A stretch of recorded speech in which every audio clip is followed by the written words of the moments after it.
तो ये तस्वीरें आप देख रहे हैं करनाल की, जहां पर बीएसपी और इनेलो के प्रत्याशी जो हैं सुरजीत पहलवान जो है वो डोर टू डोर कैंपेन में जुटे हैं, जहां पर रैलियां हो रही हैं, बड़े नेता आ रहे हैं। वहीं ज़मीनी स्तर पर तो ये तस्वीरें आप देख रहे हैं चंडीगढ़ टाइम टीवी के माध्यम से, जहां पर आई सुरजीत पहलवान जो हैं इनेलो और बीएसपी के प्रत्याशी हैं, वो यहाँ चुपैड में पहुँचे हैं और बुजुर्गों का आशीर्वाद दे रहे हैं, अपने लिए वोटिंग मांग रहे हैं। तो जहां बड़ी बड़ी रैलियां हो रही हैं, वहीं ज़मीनी स्तर पर अब डोर टू डोर कैंपेन करते हुए नज़र आ रहे हैं। करनाल से इनेलो और बीएसपी के साझा प्रत्याशी हैं सुरजीत पहलवान जी, जो इस वक्त यहाँ चौपैड में पहुँचे हैं और बुजुर्गों का आशीर्वाद लेते हुए नज़र आ रहे हैं।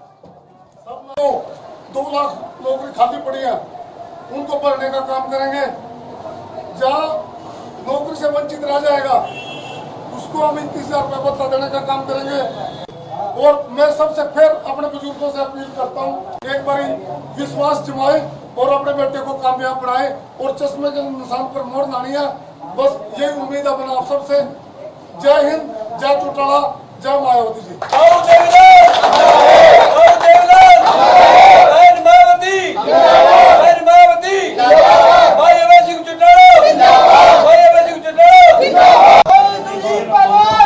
बुजुर्गों का आशीर्वाद लेते हुए इस वक्त आपको नजर आ रहे हैं, डोर टू डोर कैंपेन कर रहे हैं और घर घर जा रहे हैं, वोट की अपील भी कर रहे हैं।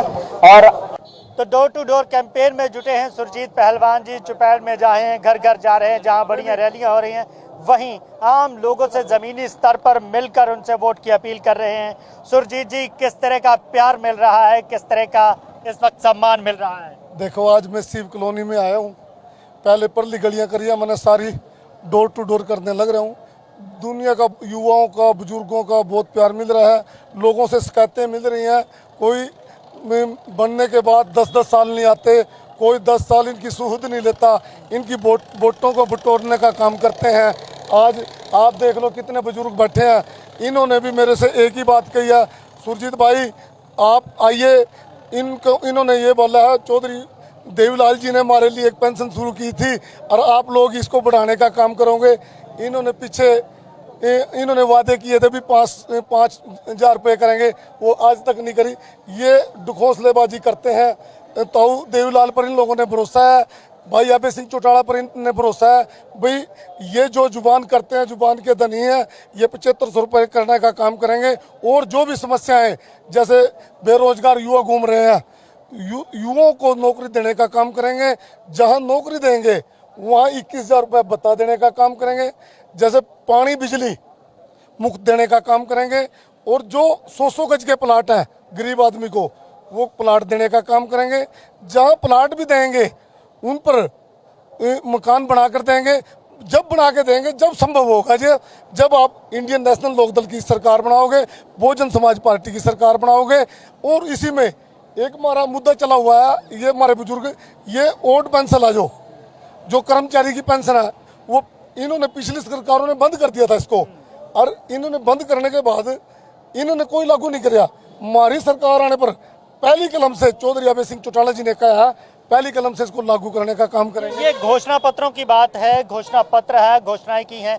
करनाल की अगर बात करें तो आपको मौका मिलता है तो क्या यहाँ पर ऐसा करेंगे ताकि आप पर विश्वास किया जाए? करनाल के अंदर जो पार्कें हैं, पार्कें सबसे पहले हमने बनाई थी 2000 में, जब हमारी सरकार हुआ करती थी, जब ये पार्कें बनी थी। इनमें आज कोई सुविधा ही नहीं है, सारी टूटी फूटी पड़ी हैं। और जैसे उसमें नशे वाले बच्चे घूमते रहते हैं, कोई गार्ड नहीं रखे हुए हैं। मैं अपील करता हूँ, जैसे ये सड़क है, जैसे प्रेम नगर की सड़क 20 साल पहले बनी थी, आज तक उसकी मरम्मत तक नहीं हुई। ये लोग जानते हैं, इन्होंने मन बना लिया अब की बार, भाई अब की बार सुरजीत पहलवान को वोट देंगे। इन्होंने पता लग लिया भाई यू पहलवान ही हमारे दुख सुख में खड़े हो सकता है। ये देखो, आज मैं धूप के अंदर डोर टू डोर कर रहा हूँ, ये लोग एसी में बैठे हैं, एसी में से प्रचार करते हैं, बाहर नहीं निकलते भाई, गरीबों में जाने का काम नहीं करते ये। और अब बनने के बाद तो फिर जमीन जानेंगे। इनको ये बोलो वोट तो किसी को दो, वोट जोड़ से मर्जी को दो, पर लोगों के बीच में आ तो जाओ। अगर लोगों के बीच में आओगे जब भी वोट का समाधान होगा। मैं करनाल वासियों से एक अपील करूंगा, आप लोगों के बीच में जा रहा हूं, अगर मेरे में कोई काबिलियत है मेरे को तो वोट दो, यानी कोई बात नहीं, जहाँ मर्जी दो।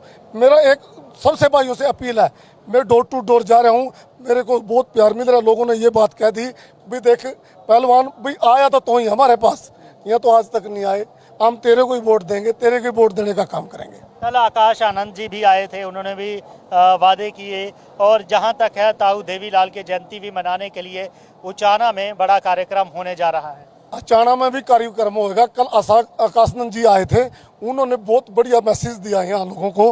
अब ज़्यादातर उन्होंने अपने बहुजन समाज पार्टी से एक बात कही है, जो सुरजीत को जिताओगे तुम्हारी जीत होगी, आप लोगों की वोट से जीत है हमारी। और उन्होंने पता भाई हम एक एक वोट सुरजीत को देने जा रहे हैं। उधर 36 बरादरी का मैं छोटा बेटा हूँ, सब ने पता है भाई 36 बरादरी के लोगों ने भाई हमने सुरजीत पहलवान को वोट देनी है। और जो आकाशनंद जी की अपील थी, आकाशनंद जी ने एक ही वादा किया सबसे, भाई अब की बार सुरजीत पहलवान को बनाने का काम करें, कोई दुख सुख में है हम तुम्हारा साथ देने का काम करेंगे। बहन मायावती जी का भी यही सपना है। देखो हमारे लोगों को, जैसे बहुजन समाज पार्टी को, हमारी बहन को इन्होंने बेइज्जती करी, जो हमारी वो कुमारी शैलजा है, कुमारी शैलजा को कितने बार गालियां थी इन लोगों ने, बेइज्जती करने का काम किया। हम अपनी बहन को एक कहते हैं भाई आप बहुजन समाज पार्टी में या इनएलए में आइए, हम आपका पूरा मान सम्मान करेंगे। और पहले तंवर को इन्होंने अपनी टीम से बाहर निकालने का काम किया, हुड्डा साहब तो यही काम कर रहे हैं, और कोई बस का कुछ नहीं है। मैं तो यही कहना चाहता हूँ आप सब लोग, मैं आपके इसके माध्यम से एक बात अपील करता हूँ, आप ज़्यादा से ज़्यादा हमारा साथ दें। इसी से धन्यवाद। जी हाँ, धन्यवाद है। तो साथ में समर्थक हैं, भाऊजी हैं। भाऊजी क्या कुछ कहना चाहेंगे? पहलवान भी हैं, इन्होंने अपना कमाल मैदान में दिखाया है, अब विरोधियों को पटखनी देने के लिए किस तरह की तैयारी है? आज से 10 साल पहले लोगों ने परिवर्तन किया था, इस बात को लेकर परिवर्तन किया था कि कांग्रेस के शासन में खुलकर क्षेत्रवाद हुआ और विकास के बारे में भी खुलकर भेदभाव बरता गया। उसी बात से आहत होकर लोगों ने बीजेपी को सत्ता में लाए थे, परंतु बीजेपी ने जो शहर बाजार में समाज में जहर घोलने का काम किया है, क्षेत्रवाद किया है, नौकरी में बड़ी धांधलियाँ की है, बेरोजगारों के साथ जाति की हैं, किसानों के साथ जाति की हैं। यहाँ करनाल जो था पूरे 10 साल धरना स्थल बन के रह गया। आज किसान, मजदूर, व्यापारी, कर्मचारी सारे के सारे बीजेपी की नीतियों से परेशान है। बीजेपी आने के 2 ही एजेंडे थे, मुसलमान, नॉन मुसलमान। आज 2 मुसलमानों को मेवात में टिकट दिया है, बाकी थी उसकी परिवारवाद की बात थी। 11 टिकट इन्हें परिवारवाद के हिसाब से दिए हैं। इसका मतलब यह है अपनी नीतियों से या अपनी वचन से बीजेपी पूरी तरह मुकर गई है, उन्होंने अपनी हार स्वीकार कर ली है। भाई साहब आप क्या कुछ कहना चाहेंगे, किस तरह की तैयारी है यहाँ पर?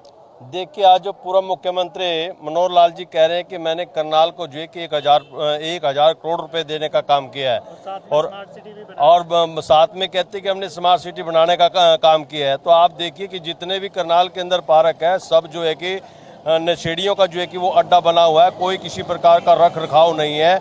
और पार्कों से जो है कि एक जनता को जो है कि संदेश, ताकि जो है कि उनका विकास हो, कोई संदेश जाने का नाम नहीं है। और राजा कर्ण के नाम से जो है कि कर्णताल यहाँ पर और कर्ण लेक यहाँ पर है। आप कर्णताल के अंदर जाकर के देखिए, वहाँ पर जो झूले वगैरह जो लगाए हुए थे सब टूटे पड़े हैं। और स्मार्ट सिटी के नाम पर करनाल के अंदर बड़ा पैमाने पे जो है कि ठगी है, स्ट्रीट लाइट घोटाला हुआ, कुत्तों के नाम से जो इंजेक्शन थे उनके ऊपर जो बड़ा मोटा पैसा कमाने का काम जो है कि यहाँ के नगर निगम के जो मेयर और पार्षद हैं उन्होंने किया है। अधिकारियों ने मिलकर के जो है कि इस करनाल को लूटने का काम किया है। और ये तो राजा कर्ण की नगरी है जो दान दे करके जो है कि अपना काम करता था, लेकिन यहाँ पर तो पैसा बटोर करके जो है और लोगों के जो है कि काम हुए ना हुए ये आपको अच्छी प्रकार से जो है कि जानते हैं। और कहते हैं कि हमने डंके की चोट के ऊपर जो है कि रोजगार देने का काम किया, लेकिन आज हरियाणा प्रदेश के अंदर जो है 2 लाख जो है कि बेरोजगार क्यों हैं, क्यों खाली पद पड़े हैं।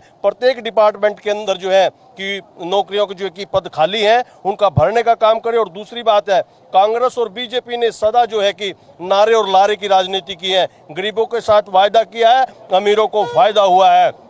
यहाँ पर जो है कि आज बैकवर्ड कम्युनिटी का जो बैकलॉग है, आज तक जो है कि कांग्रेस और ना बीजेपी उसको पूरा कर पाई है। जो उनका जो रिजर्वेशन का जो कोटा है उसको भी वो है पूरा नहीं कर पाई। आज भी जो है कि 64,000 नौकरियां जो है हरियाणा के अंदर जो है उनका बैकलॉग है। बड़ी पार्टियों की कहीं ना कहीं नजर महिला वोटरों पर भी है।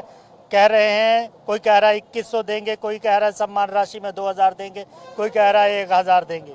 देखिए, हम जो कहते हैं उसको पूरा करते हैं। चौधरी देवीलाल जी ने जो है कि पहले जो वायदा किया, चौधरी ओम प्रकाश चौटाला जी ने जो वायदे किए उनको पूरा किया है। प्रसूति के समय जो है कि एक जच्चा बच्चा के रख रखाव के लिए जो है कि पैसा देने का काम जो किया है कि वो इंडियन नेशनल लोक दल ने जो है कि उसकी शुरुआत की है। लेकिन यहाँ पर जो है कि हम देखते हैं कि आज हमारी महिलाएं असुरक्षित है।